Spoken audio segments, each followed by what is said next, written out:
Eh bien, salut à toutes les barbus et à tous les barbus. Vous êtes là, ici la caméra est là. Il faut que je prenne l'habitude de regarder la caméra.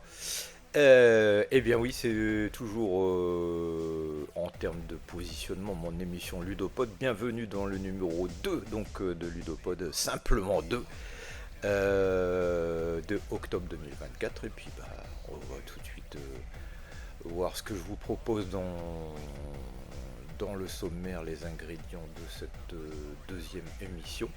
Merci à tous ceux qui ont regardé les premières émissions, à savoir qu'il y a eu aussi un pilote numéro 0, donc en fait c'est la troisième édition de ce podcast, pardon. Et puis bah, je vous emmène tout de suite vers le jeu de rôle, bien sûr, on commence toujours par là. Et on a fait avec mon assistant préféré, donc mon fils pour pas le nommer, une vidéo à l'arrache, mais alors vraiment à l'arrache d'un petit cadeau qu'il m'a fait lui-même. On est dans l'univers des Lego. Alors j'ai un peu passé l'âge, je dois dire, des Lego. C'est en fait une espèce de booster qu'on achète à l'aveugle. Il y a 12 mini-figurines Dungeons and Dragons à collectionner, bien sûr. Donc quand on l'ouvre, on ne sait pas ce qu'il y a dans la boîte. Et je vous invite à aller sur la chaîne pour voir ce qu'il en est. Voilà, on a passé un petit 10 minutes à s'arracher les cheveux pour monter la figurine en question. Donc on a découvert qui était le personnage, c'est le fameux chef des sorciers rouges de taille, donc de Forgotten Realms, que l'on a découvert dans ce paquet, à savoir qu'on peut tirer aussi Strad, Von Zarovich, la reine de Planescape, etc. Un Manflyer aussi, donc voilà, il y en a 12 à collectionner, et je sais aussi qu'il y a une gamme Donjons et Dragons qui est sortie pour Lego, donc pour ceux que ça intéresse. Alors moi je vous avoue, je suis pas le public, mais voilà, donc amusez-vous si vous aimez les Lego. On va rester en écran navigateur et puis je vais vous proposer tout de suite la chose qui m'a le plus emballé ces derniers temps. Et oui, c'est le retour de la légende de Vox Machina sur Prime Video. Donc on parle de dessin animé cette fois-ci. Donc c'est le fameux dessin animé produit par Prime et Amazon pour les gens de Critical Role. Les Américains qui font de l'Actual Play les premiers, enfin, les plus connus, on va dire, au côté outre-Atlantique. Et puis là, bah, on en est à une saison 3 fabuleuse. Je vous le recommande. Moi, j'avais regardé la saison 1 et 2. Bon, je m'étais dit, ouais, c'est vrai, c'est vraiment pas mal. Bon, c'est pour les adultes, c'est ça qui est intéressant, c'est que c'est pas orienté trop pour les enfants. Donc le discours est très adulte, c'est très mature. Et en tout cas, cette saison 3, bah, elle nous donne vraiment des frissons parce que c'est vraiment tout ce qu'on aime et ce qu'on aimerait voir autour d'une table de jeu de Donjons et Dragons. Donc précipitez-vous dessus. C'est vraiment super. Donc cette fois-ci, bah, jamais les enjeux n'ont été aussi élevés, comme le dit Prime Video, que dans la saison 3. Et c'est vrai, puisque là, ils affrontent carrément un conclave de dragons qu'on avait pu apercevoir dans la saison 2. Ouais, c'est vraiment prenant. Et puis en plein milieu de la saison, il y a un gros événement qu'il faut pas rater. Voilà, j'en dis pas plus parce que sinon c'est spoilé carrément. Et voilà, amusez-vous, jetez-vous dessus. Moi j'ai dévoré les 9 épisodes comme pour rire. Après c'est des épisodes de 20 minutes, donc c'est vrai que ça va très très vite. Mais c'est vraiment ce qu'on aime dans Donjons et Dragons, ce qu'on aime voir dans Donjons et Dragons. Il y a de l'action, etc.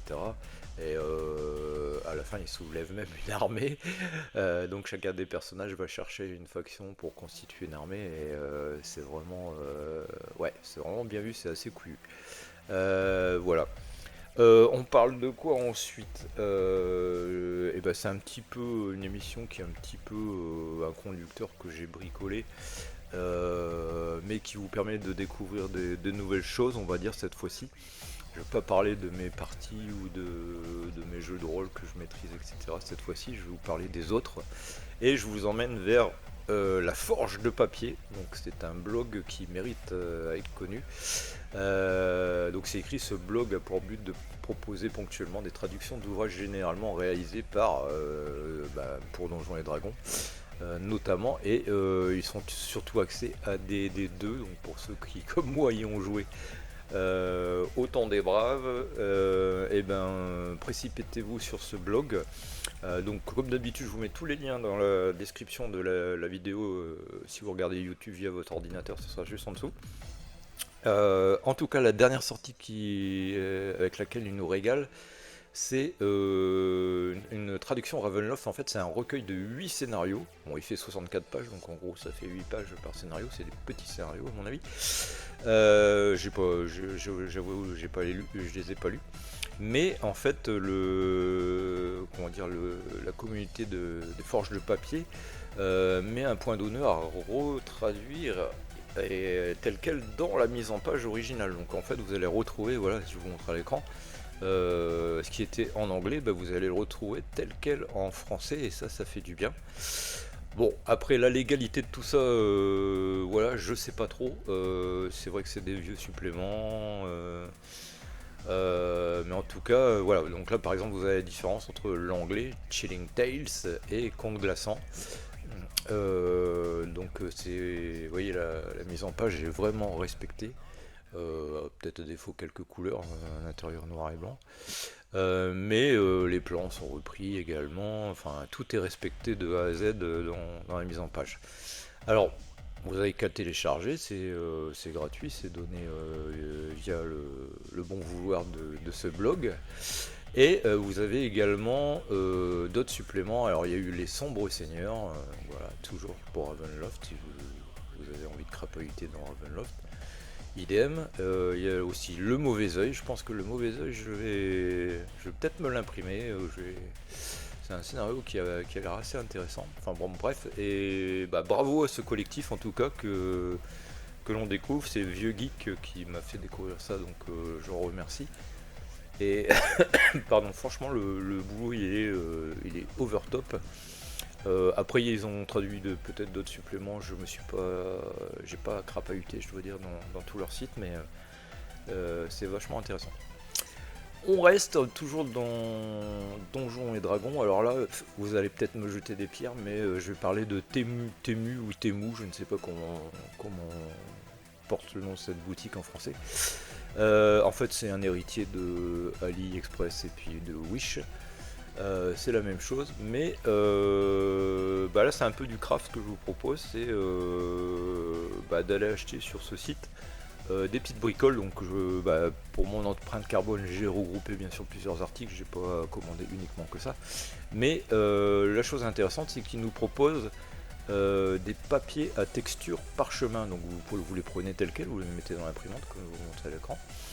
Et puis ça peut donner des choses sympathiques. Et justement, je vais quand même reparler de ce que je fais en ce moment. Je prépare la malédiction de Strat, donc la campagne, et j'ai imprimé les fameuses lettres en français sur ce papier. Voilà ce que ça donne en sortie de mon imprimante. Donc j'étais super content de mon achat. Donc en fait c'est une ramette de 60 pages, donc 60 feuillets.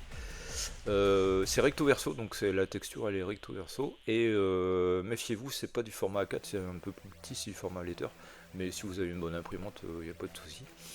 Donc voilà, pour vous aider à donner un petit peu d'ambiance à vos aides de jeu pour vous joueurs. Donc après vous en faites aussi pour d'autres jeux fantasy ou autres sur lesquels vous avez besoin de parchemin. Donc n'hésitez pas à fouiller chez Temu.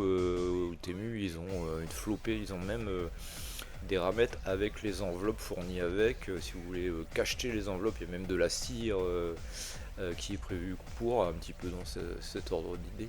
Donc voilà, ça peut aller très loin si vous avez envie de bosser sur vos aides de jeu. Ensuite, on reste toujours dans le monde de Donjons et Dragons, et je suis tombé il y a quelques jours sur Shatterlands. Le titre me parlait, donc on est dans l'univers de Dark Sun. Donc Dark Sun, on va faire une petite parenthèse. On sait que Wizard of the Coast a mis sous la moquette l'univers de Dark Sun et n'en parle plus et ne souhaite plus en parler depuis des lustres. C'est bien dommage puisque c'était une des meilleures inventions à mon goût avec Ravenloft en termes d'imaginaire, d'univers imaginaire pour notre jeu de rôle préféré. Et donc là on est sur Shatterlands, c'est en fait un collectif sur Facebook, c'est le groupe Facebook Dark Sun qui nous propose ce module. Alors c'est un module qui reprend le jeu vidéo Shatterlands, c'est pour ça que le nom me parlait, qui était sorti je pense à la fin des années 90. Donc c'est en anglais malheureusement. Donc bon, voilà, il y a un petit module, donc ça parle de combat dans l'arène, de gladiateurs, etc. Donc voilà, c'est plutôt axé là-dessus. Donc petit scénario qui reprend le scénario, je pense, du jeu vidéo. C'est ce qui est expliqué en préambule. En tout cas, ça peut être sympa de revoir ça. Et Shatterlands, ça existait aussi en comics, puisque moi j'avais pu le lire en anglais. Je ne sais pas si Milady l'avait traduit en français à l'époque, mais ça me parle. Donc voilà, ça existait aussi. Il y avait une série de 6 comics, je crois, 6 épisodes, qui racontaient l'histoire du gladiateur en question qui se libère et qui s'évade donc dans l'univers de Dark Sun. Et c'est pas fini, donc je vous propose effectivement Dark Sun. Donc je vous mettrai le lien. C'est le fameux groupe donc sur Facebook, alors qui est assez actif puisque ils organisent même des événements autour de l'univers. Vous voyez, il y a des choses, il y a des parties qui sont relatées, etc. Mais il y a surtout, si vous vous rendez sur l'onglet fichier, tout un tas de choses qui ont été traduites, et notamment il y a bien sûr une conversion, sans doute, pour la 5e édition. Donc voilà, elle existe. Donc il y a le Player's Guide de Dark Sun qui a été rédigé donc par les fans. Donc ça reprend un petit peu tout ce qui a été écrit en 2e édition et en 4e. Voilà, on retrouve les races en question, etc. Enfin voilà, donc vous en avez pour votre lot. Donc il y a 32 pages pour le Player's Guide et il y a bien sûr le guide de campagne sur 92 pages. Donc là c'est un peu plus touffu. Toujours en anglais, hein, malheureusement. Donc il faudra se le faire traduire si vous avez envie.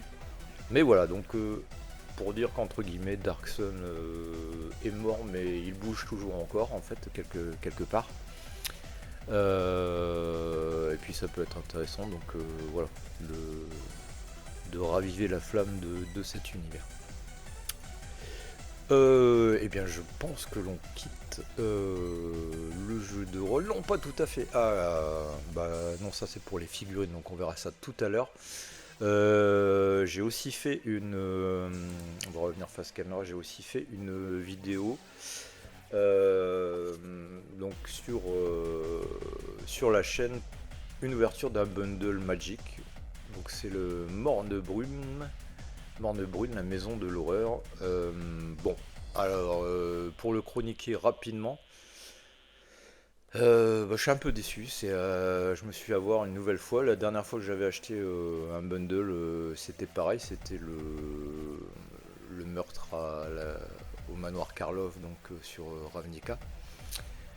Pourquoi je suis un peu déçu? Parce qu'en fait c'est un bundle qui se joue avec une mécanique, c'est-à-dire que les cartes qui sont à l'intérieur ont une certaine mécanique. Pour la plupart, donc il y a deux ou trois mécaniques qui sont replies et notamment des nouvelles. Ici notamment on joue avec des pièces, donc en fait l'idée c'est que les personnages, les joueurs sont pris au piège d'un manoir et la maison de l'horreur, donc ils doivent s'en échapper, et donc on pose des enchantements qui sont en fait des pièces et qui n'ont de raison d'exister et d'être joués que avec cette extension. Et c'est bien ça ma déception, c'est que voilà, donc on va dire on achète un bundle en se disant on va avoir de nouvelles cartes, des choses à découvrir, etc. Mais on sera prisonnier de la mécanique qui est imposée par l'extension, par l'idée de l'extension, en fait, le lore, on va dire, de l'extension. Et c'est bien dommage, donc c'est la deuxième fois que je me fais avoir. La prochaine sortie Magic a l'air bien plus intéressante, et notamment pour les débutants. Ça s'appelle Foundation, donc les fondations de Magic. En fait, on va avoir de la réédition de cartes mythiques de 10 ans en arrière, on va dire, et voire même plus. Donc ça sera plutôt une extension qui est plus attendue par les fans, je pense. Donc grosse critique pour Wizard of the Coast une nouvelle fois. Voilà, c'est si vous êtes passionné de Magic, bah, bon courage à vous parce que tous les mois il y a une nouvelle sortie et bah, il faut sortir le porte-monnaie, etc. Moi j'lâche un peu l'affaire là, c'est en pointillé que je m'intéresse à Magic. Je continue d'y jouer aussi en pointillé, en fait, en casual. Mais voilà, donc c'était la critique du truc. Bon, si vous avez vraiment pas envie de faire la collection, bah, passez votre chemin sur cette extension là. Et puis on verra la prochaine, je pense. On aura peut-être l'occasion de la chroniquer. On revient sur internet et puis bah, on revient chez Temu. Donc là vous allez encore me lancer des pierres, peut-être pour certains. Donc on revient chez les Chinois et en fait j'ai acheté ce truc bizarroïde, ce gadget, vous allez me dire. En fait c'est une arche lumineuse. Idéalement, c'est prévu pour se faire les ongles, voilà, pour ces demoiselles. Mais en fait, c'est intéressant puisque vous avez plusieurs niveaux de luminosité, de chaleur, etc. en termes de, on va dire oui, de contraste. C'est super facile à brancher, donc c'est fourni avec donc il y a l'arche, les deux pieds et puis son cordon avec le variateur, voilà, luminosité. On peut allumer et éteindre bien sûr. Et puis faire varier un petit peu la couleur si vous aimez la lumière blanche. Et ben vous mettez en ultra bright blanc, un petit peu plus sombre et puis lumière jaune. Voilà, c'est réglable. Donc pourquoi je vous parle de ça? Ben en fait c'est pour les figurines. En fait là on a. Donc ça s'appelle la Half Moonlight comme vous voyez à l'écran. Ça vaut une misère, donc ça vous c'est proposé à 20€, c'est pour ça que je l'ai acheté. Contrairement à d'autres fournisseurs de matériel pour les figurinistes ou les modélistes, où le même, enfin, je vais même être critique, le même système mais dans une qualité moindre vous est proposé à 70€ presque. Ici vous l'avez à 20 balles, donc bah merci les Chinois, moi j'ai pas hésité, j'ai pas d'état d'âme là-dessus pour se faire plaisir. La concurrence avait qu'à s'aligner. Ouais, je suis un peu dur, mais c'est vrai qu'on nous vend des choses avec une marge qui est hallucinante chez certains éditeurs de matériel, de peinture et de figurines et autres. Et donc bah voilà, je suis allé me fournir là-bas. Donc initialement c'est pour se faire les ongles, mais je l'ai déjà pu le tester avec la peinture sur figurine et c'est vraiment excellent. Et en plus on peut effectivement quand on peint se mettre, on a la marge pour pouvoir bouger en dessous, c'est vachement super. Bon, il y a plusieurs tailles, effectivement, il y a la petite taille là qui vous est montrée à l'écran et une taille plus grande, la médium, je crois, ouais, voilà. Donc il y a deux tailles. Bon, c'est à vous de voir l'espace que vous voulez avoir pour travailler aux figurines, mais c'est vraiment top. Et c'est surtout le prix qui est à retenir, 20€, là, c'est imbattable. On enchaîne avec quoi? C'est un peu rock'n'roll l'émission, un peu punk, la préparation elle était pas évidente. Alors, ah oui, nous reparlons toujours dans les figurines de RPG Guild. Donc je vous en ai parlé la semaine dernière avec mes achats dont j'ai été très satisfait. Donc j'avais acheté des vampires, un loup-garou et une créature du marais. Ce mois-ci, on vous offre une espèce de Reaper, donc de faucheuse en cadeau si vous commandez pour plus de 15€, bien sûr. Donc super figurine là que vous voyez à l'écran. Et surtout, eh ben, j'ai pu échanger avec l'éditeur qui était très content du retour que je lui avais fait via la vidéo, etc. Et il vous offre un code promotionnel. Donc voilà, vous avez, si vous allez sur rpgguild.shop, vous avez un code promotionnel Ludopod de moins 25% sur votre facture et en tapant RPG25, donc tout simplement RPG25. Ok, bah voilà pour les figurines. On enchaîne avec quoi? C'est toujours la surprise, mais non, je l'ai sous la main en fait. Hop, Maryse, c'est le mauvais côté. Hop, c'est le téléachat. Mage, le tome numéro 12 qui s'appelle Enaras et qui, comme la légende de Vox Machina tout à l'heure, a des enjeux ultra importants dans ce volume. Donc on est bien dans l'arc narratif des guerres d'Aran, et ce tome est ultra décisif. Donc ne passez pas à côté si vous êtes fan des guerres d'Aran ou de mages et des orques, des gobelins, des elfes et des nains en général chez les éditions Soleil. Celui-là est tout bonnement époustouflant. Il y a un climax, il y en a même plusieurs en fait, on peut dire, dans ce volume. Alors tout se passe, là je vais rien dévoiler, tout se passe dans la forteresse des ombres. Donc c'est le fameux camp de base, le quartier général de tous les mages des terres d'Aran, et il va s'y passer quelque chose de ultra décisif. Alors ce que j'aime bien, c'est que il y a toujours la présence des horreurs cosmiques chtoniennes avec des tentacules.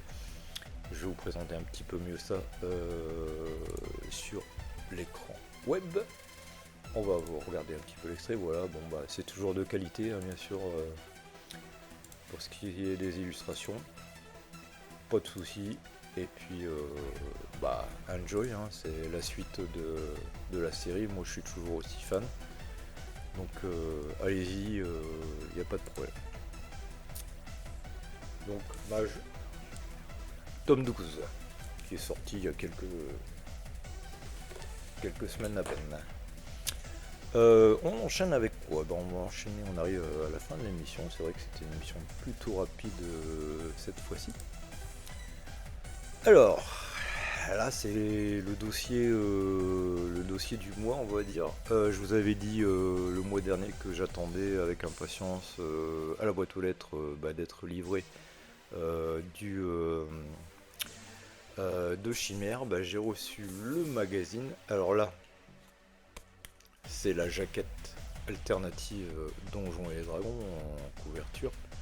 Donc je me suis empressé de scotcher sur la tête de Monsieur Henry Cavill, qu'on voit à toutes les sauces partout. Donc j'ai préféré cette jaquette. Donc en fait, cette jaquette, c'est le seul et unique cadeau qui était arrivé dans la boîte aux lettres le jour même où j'enregistrais le Ludopod numéro 1. Donc on va dire 15 minutes après avoir fini l'enregistrement, je recevais le Chimère.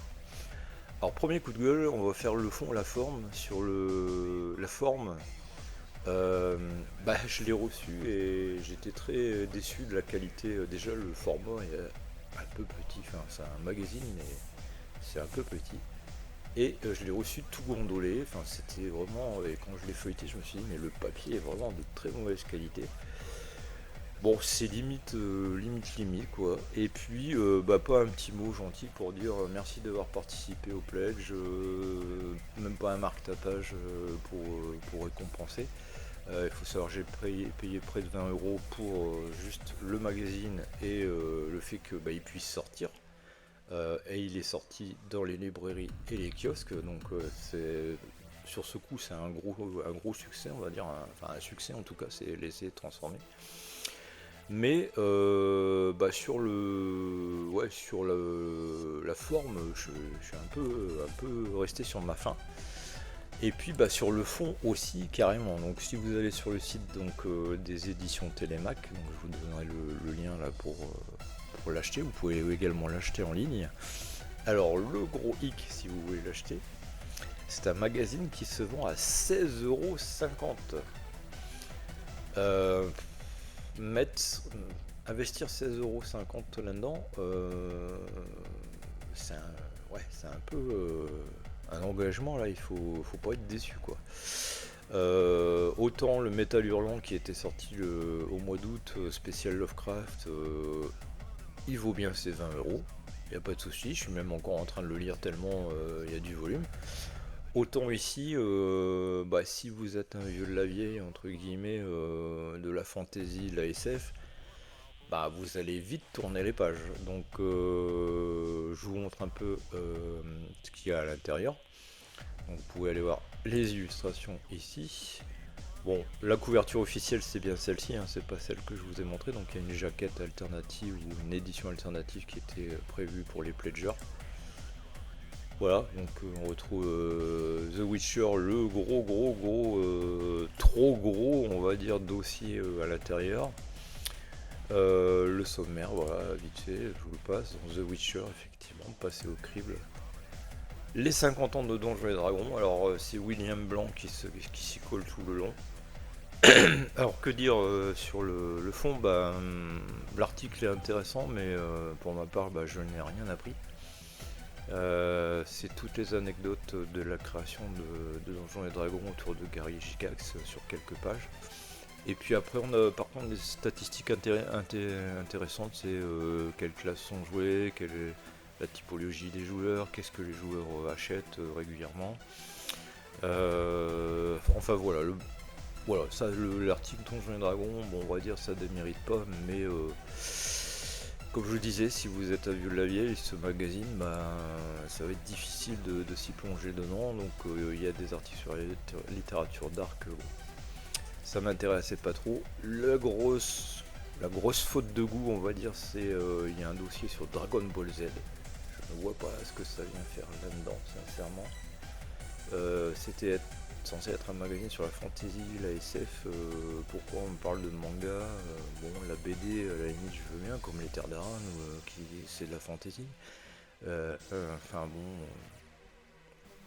je sais pas, je suis resté sur ma fin, sur ces choix éditoriaux, et donc petite déception, la grande réussite c'est que le magazine peut enfin prendre vie, donc il est en librairie, dans les librairies spécialisées dans les kiosques, à 16,50€, donc voilà, advienne que pourra, et on verra si un numéro 2 paraît. Et puis les chroniques dedans m'ont pas attiré plus que ça, j'ai picoré quelques articles à l'intérieur, mais le dossier The Witcher m'intéresse que très peu, j'ai pas lu les romans, c'est pas un univers sur lequel je me suis immergé.